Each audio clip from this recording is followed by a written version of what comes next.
14ই ফেব্রুয়ারি থেকে নিষেধ করে লাভ নেই। ওই সকল মানুষ যায় যারা তাদের রবকে বোঝেনি।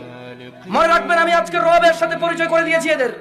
এরা যদি মনে করে 14ই ফেব্রুয়ারি যাবে আর ওদের মৃত্যু হবে ওই অবস্থায়, আর তাদের কোন ওলি মুর্শিদ আছে যে তাদের কবরে যাবে 14ই ফেব্রুয়ারি ওই ও নষ্টপনা নোংরা অশ্লীলতার ওখানে গিয়ে তাদের কবরে গিয়ে কেউ তাদের রক্ষা করবে, ওলি আর মুর্শিদা আছে, আমি আর আপনি কি করতে পারি?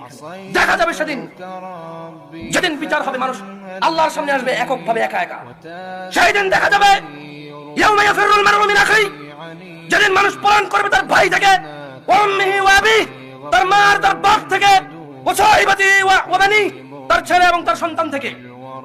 সেই দিন দেখা যাবে যে তার 14ই ফেব্রুয়ারি তার আইডলরা, তার সিনেমার নায়করা, তার রাতের আনন্দের গায়করা, তার চোখের সন্তুষ্টির গায়িকারা নায়িকারা তাকে কতটুকু উপকার করে।